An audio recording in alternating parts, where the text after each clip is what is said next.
दोस्तों कैसे हैं आप सभी सभी अच्छा कर रहे होंगे। मैं बताऊं, मैं भी बहुत अच्छा हूँ। वीडियो अच्छा लगे तो CKD stock market news channel को सब्सक्राइब कर लेना, साथ ही बेल आइकन बटन को प्रेस कर देना। चलिए शुरू करते हैं। फ्रेंड्स, आज मैं आपके सामने tax saver direct plan growth की बात करने जा रहा हूँ यहाँ पर। तो टैक्स सेवर का मतलब समझते हैं सबसे पहले। यहाँ पे टैक्स सेवर का मीन्स मतलब फ्रेंड्स ये होता है कि अगर आपकी सैलरी 50,000 रुपये से ऊपर है तो डेफिनेटली आपका जो एम्प्लॉयर है, अगर आप सैलरीड एम्प्लॉय हैं तो आपका जो एम्प्लॉयर है वो टीडीएस काटता होगा, जिसकी वजह से आपको फॉर्म 16 सबमिट करना पड़ता होगा।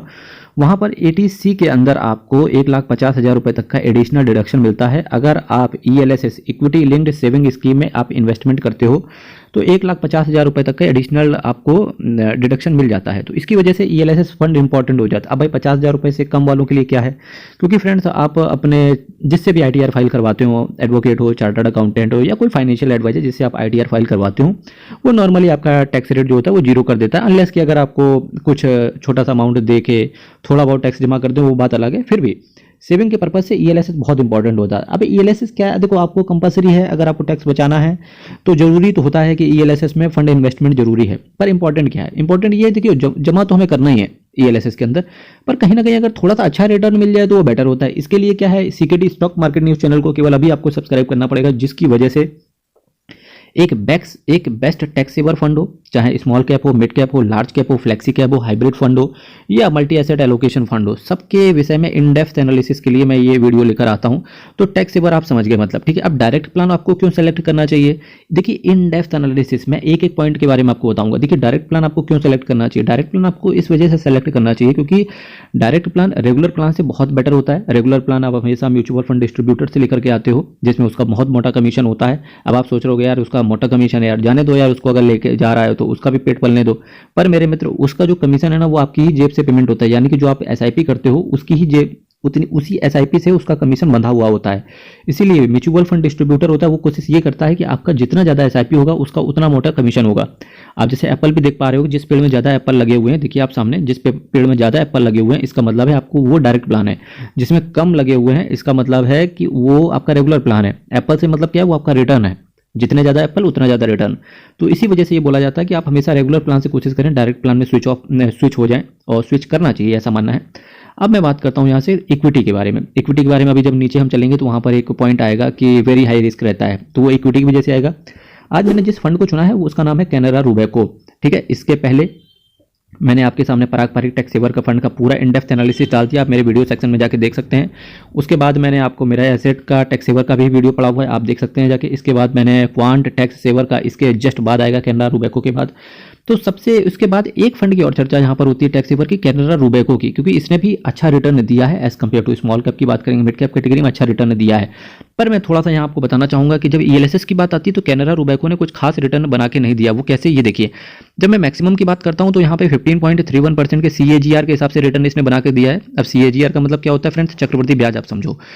अगर वहीं 5 साल की बात करें तो 14.85% के हिसाब से इसने रिटर्न दिया, जो कि बहुत कम है। अगर मैं 3 साल की बात करूं तो 3 साल में हालांकि अब रिटर्न अच्छा देखने को मिल रहा है। अब ये जब आगे मैं चलूंगा ना, शेयर कौन कौन से इन्होंने लिए हैं जिसकी वजह से ये रिटर्न आया है, तो तब आपको पता चलेगा कि 20% कैसे आ गया। क्यों? हो सकता है आने वाले समय में, जैसे क्वांट इस समय टॉप पे चल रहा है, हो सकता है कैनरा रूबेको टॉप पर आ जाए, तो इस चीज़ को हम देखना चाहेंगे। पर 1 साल की बात करेंगे 0.22% नेगेटिव में रिटर्न दिया है। नेगेटिव की बात करेंगे, बहुत सारे म्यूचुअल फंड है जिन्होंने 17% नीचे भी हैं।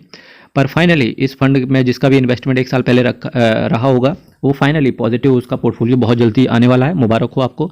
6 महीने की बात करेंगे तो यहाँ पर रिटर्न नहीं दिया। पर एनएवी की बात करेंगे, 126 रुपये 17 पैसे की एनएवी चल रही है। फ्रेंड्स, एनएवी एक ऐसी चीज़ है, नेट एसेट वैल्यू, जितनी कम एनएवी होगी उतना अच्छा आपको यूनिट का अलॉटमेंट होता है, और जितना अच्छा यूनिट का अलॉटमेंट होता है उसी पर आपका रिटर्न को डिपेंडेंट होता है, उसी बेसिस पर आपका रिटर्न जो होता है डिपेंडेंट कंप्लीटली तरीके से होता है। इसी वजह से कोशिश करी जाती है कि जितनी कम एनएवी हो और उतना अच्छा आपको रिटर्न आने वाले समय में देखने को मिल सकता है।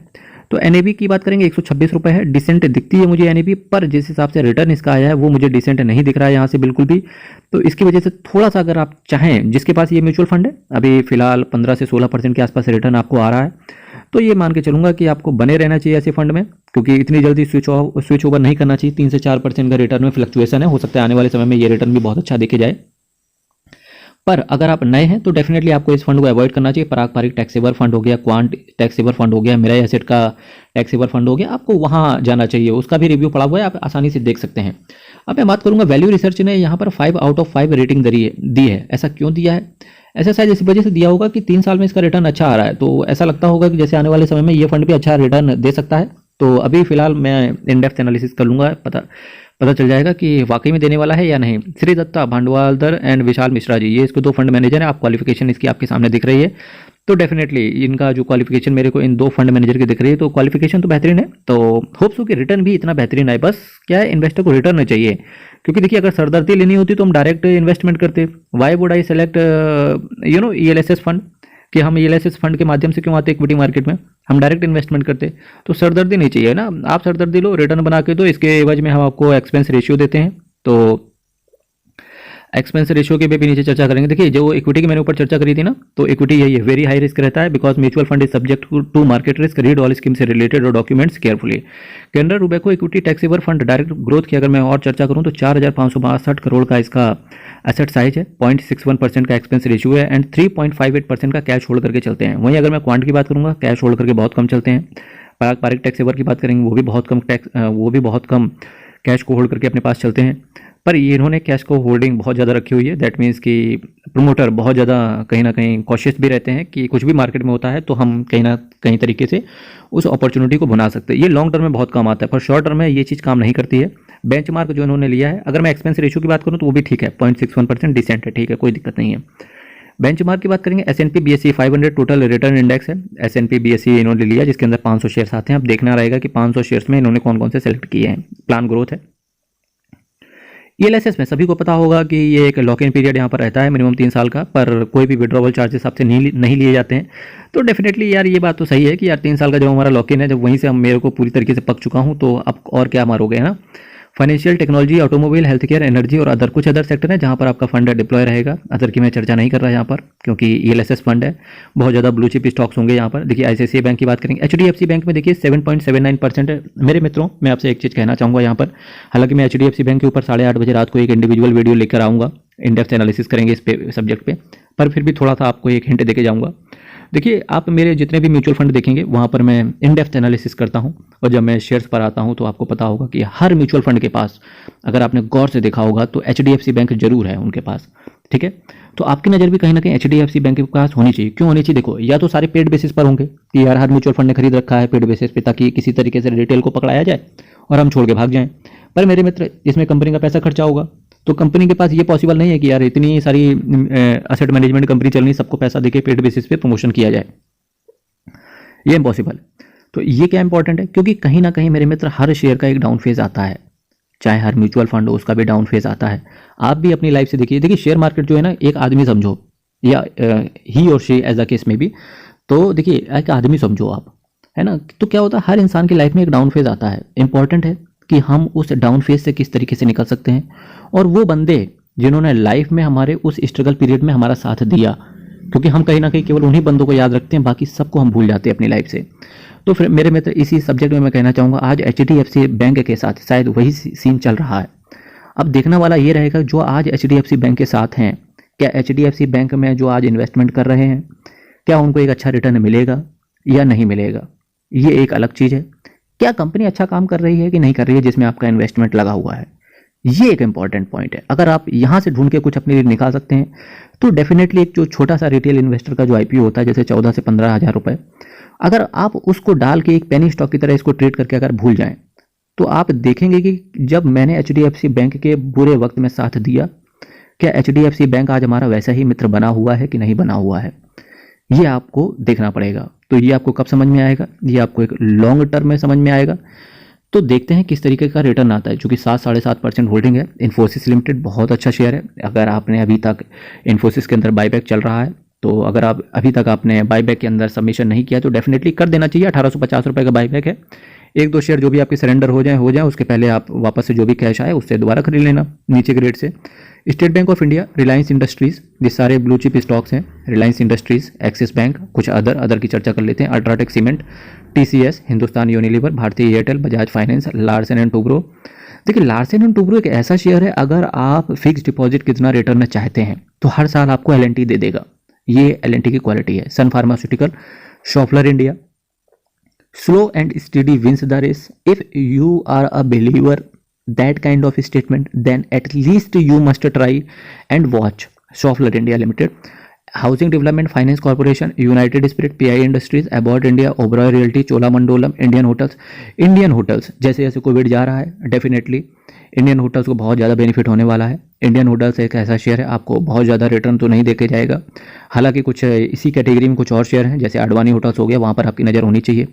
Indian hotels, IndusInd bank, max health care, UNO Minda, page industries, Maruti Suzuki. Maruti Suzuki से रिटर्न नहीं आ रहा है, हालांकि फिर भी शेयर अच्छा है। फिर भी मारुति सुजुकी जो है कहीं ना कहीं एचडीएफसी बैंक की तरह ही स्ट्रगल करते हुए देखने को मिल रहा है।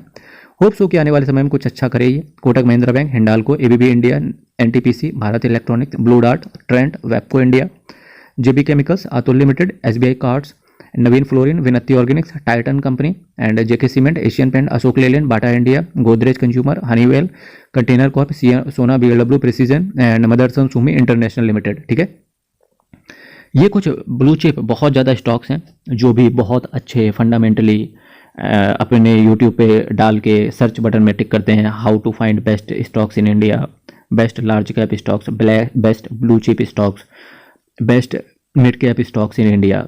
तो देखिए इतने अच्छे फंड मैनेजर ने जब इतने अच्छे स्टॉक्स सेलेक्ट किए हुए हैं तो डायरेक्टली मैंने आपको इनडायरेक्ट तरीके से कहीं ना कहीं आपको बता दिया कि अच्छे स्टॉक्स हैं, इनमें से आप रिसर्च कर सकते हैं। फिलहाल ऐसे रिसर्च आप मत करें, आपको क्या करना पड़ेगा, बहुत सारे म्यूचुअल फंड के वीडियो आते हैं, सभी म्यूचुअल फंड में कंपेयर करो, एक जो आपको सिमिलर फंड मिल जाए, सिमिलर जो आपको स्टॉक दिख जाए, वहाँ पर डेफिनेटली आपको एक बार वॉच लिस्ट में रख के स्टडी करना चाहिए। और फ्रेंड्स मैं आपको एक चीज़ और बताना चाहूँगा, जैसे आज मैंने ये जितने भी स्टॉक्स बताए, अगर आपके इनमें से 50% से ज़्यादा आपके पास, जब इंडिविजुअल स्टॉक्स में भी डेफिनेटली आप करते होंगे इन्वेस्टमेंट, तो अगर आपको 50 से ज़्यादा, जैसे मैंने आपको ये 30 स्टॉक जैसे दिखाए फॉर एग्जांपल के तौर पे, जैसे मैंने 30 स्टॉक दिखाए, अगर इनमें से 10 स्टॉक भी आपके म्यूचुअल फंड आपके पोर्टफोलियो में अलग से पड़े हुए हैं, तो ये मान के चलना फिर आपको ये म्यूचुअल फंड डेफिनेटली मैं बताऊंगा ये सेलेक्ट नहीं करना चाहिए कैनरा रूबेको में। और ये चीज़ हर जगह लागू होती है, कुछ मैं अलग से आपको बताना चाहूँगा, जैसे इसने 15% 16% जो भी रिटर्न दिया है कैनरा रूबेको ने, पराग पारिक देखिए 23.74% के हिसाब से आपको रिटर्न दिया है, इससे आपको लाखों का टैक्स भी बच सकता है। डेफिनेटली 23% जितना आपको रिटर्न भी आ रहा है, जिसके तहत आपको मिनिमम 3 से 4 साल में पैसा भी डबल हो सकता है। आप भी बाबू भैया की तरह गा सकते हैं, पैसा ही पैसा होगा, है ना। Quant tax plan direct growth, जिनके पास भी ये फंड है, 21% मैक्सिमम रिटर्न आया है, अच्छा है ये भी। मेरे एसेट की बात करेंगे 19.18% के हिसाब से मेरे एसेट के अंदर रिटर्न आते हुए देखने को मिल रहा है, तो डेफिनेटली आपकी नज़र यहाँ भी होनी चाहिए। पर जो मैक्सिमम जिनके पास है वो पराग पारिक के पास लिए रहे होंगे, तो ये मान के चलना मुबारक हो आप सभी लोगों को। क्या मेरा बेकार हो गया है, या क्वांट बेकार हो गया है, या कैनरा रूबेको बेकार हो गया, या bank of India advantage tax saver direct plan growth बेकार हो गया? नहीं मेरे मित्र, वो भी अच्छा है, पर मैं कहीं ना कहीं ये चर्चा करता हूँ कि जो नए इन्वेस्टर हैं उनसे कहीं ना कहीं गलती ना हो जाए, जो पुराने इन्वेस्टर हैं वो देखें कि उन्होंने किस तरीके से इन्वेस्टमेंट करा जिसकी वजह से उनको रिटर्न कम मिल रहा है। साथ ही साथ एक अच्छे, मेरी ये कहीं ना कहीं ये कल्पना भी रहती है कि आपको समय रहते चीज़ों का पता चल जाए। 4,562 करोड़ का एसेट अंडर ELSS एक टैक्स सेवर फंड है, यहीं में 61,998 करोड़ का ये एसेट अंडर मैनेजमेंट है। ये मैं टोटल कैनरा रूबेको की बात कर रहा हूँ, कैनरा रूबेको टॉप 10 AMC में इंडिया के अंदर नहीं आती है। 79 स्कीम को टोटल ये मैनेज करके चलते हैं, तो आपकी नज़र यहाँ भी होनी चाहिए। कैनरा रूबेको म्यूचुअल फंड एक अच्छा फंड हाउस है, हालांकि small cap mid cap category में अच्छा रिटर्न इसने दिया है, पर कहीं ना कहीं यहाँ पर ये चूक गया है टैक्स सेवर में। तो मेरे मित्र आज का मेरा वीडियो यहीं से कंप्लीट होता है। मेरे मित्र मैं आपसे चाहूँगा कि 1000 सब्सक्राइबर को जो यहाँ पे एक चल रहा है, आप इस 1000 सब्सक्राइबर की दीवार को गिराया जाए और फाइनली आपका एक जो सब्सक्राइब बटन पे टिक करेंगे, बहुत मोटिवेशन मिलता है आपके लिए। फाइनली आप चैनल को सब्सक्राइब करें। फिर मिलेंगे कल आपके साथ। जय हिंद मेरे दोस्तों, भारत माता की जय।